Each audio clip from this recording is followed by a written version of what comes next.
কেউ ঋণখেলাপি কিংবা দ্বৈত নাগরিকত্ব থাকা সত্ত্বেও ভোটে নির্বাচিত হলে এবং পরবর্তীতে তা ধরা পড়লে ইসি তার প্রার্থিতা বাতিল করা সহ আইনানুগ ব্যবস্থা নেওয়া হবে বলে জানিয়েছে নির্বাচন কমিশনার আব্দুর রহমান মাসুদ। সংসদ নির্বাচন ও গণভোট গণনার পাশাপাশি সময় হবে। এদিকে আজ থেকে শুরু হয়েছে দেশের অভ্যন্তরে পোস্টাল ভোট ব্যালট বিতরণ।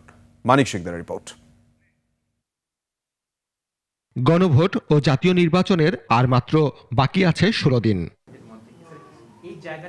নির্বাচনী মাঠে সমতা রাখতে সব ধরনের উদ্যোগ নিয়েছে ইসি। দুপুরে নির্বাচন কমিশনার রহমানের মাসুদ এক প্রেস ব্রিফিংয়ে জানান, নির্বাচন পরিচালনায় ইসির উপর সরকার বা রাজনৈতিক দলের পক্ষ থেকে কোনো চাপ নেই। সংবিধান ও আইন অনুযায়ী নির্বাচন পরিচালনা করা হচ্ছে।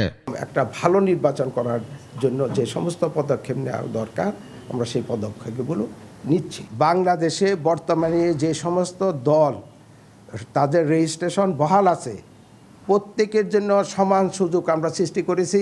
এ সময় তিনি আরো বলেন, ঋণখেলাপি কিংবা দ্বৈত নাগরিকত্ব নিয়ে ভোটে নির্বাচিত হলেও পরবর্তীতে আইনানুগ ব্যবস্থা গ্রহণ করবে ইসি। কোর্টে থেকে যারা ইতিমধ্যেই অনেক ঋণখেলাপির অভিযোগে অনেকেই আমাদের কাছে সুপ্রিম কোর্ট তার বিবেচনা করে, হাইকোর্ট বিভাগ বিবেচনা করে যেটাকে বলেছে যে উনি বৈধ, আমরা সেটাকে আপাতত বৈধ হিসাবেই গ্রহণ করতেছি। আরপিওর আর্টিকেল 12-র 7 থেকে 12-র 8 যোগ করা হয়েছে এবং সেখানে বলা হয়েছে যে কেউ যদি ঋণখেলাপি বা অন্য কোনো অযোগ্যতা থাকা সত্ত্বেও নির্বাচনে পাশ করে যায় তাহলে নির্বাচনের পরে নির্বাচন কমিশন স্বউদ্যোগে অথবা কোনো সংবাদের ভিত্তিতে তার বিরুদ্ধে ব্যবস্থা গ্রহণ করতে পারে। এর আগে ইসি সচিব বলেন, প্রতিটি কেন্দ্রে সেনাবাহিনী সহ পর্যাপ্ত আইন শৃঙ্খলা বাহিনীর সদস্য থাকবে।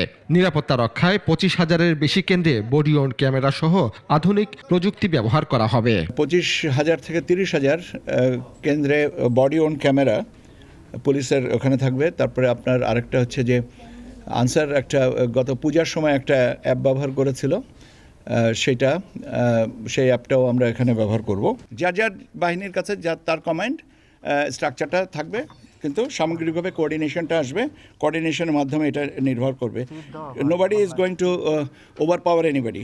আজ থেকে দেশের অভ্যন্তরে পোস্টাল ভোট ব্যালট বিতরণ শুরু হয়েছে বলেও জানান তিনি। গণভোট এবং জাতীয় সংসদ নির্বাচন এর ভোট গণনা কনকারেন্টলি হবে, পাশাপাশি হবে, যাতে একটা ভোট হয়ে গেল আমি জিতে গেলাম বা হেরে গেলাম এই নিয়ে আর বা ইত্যাদি এই জিনিসগুলো যেন না হয়। মানিক শিকদার, 21 টেলিভিশন, ঢাকা।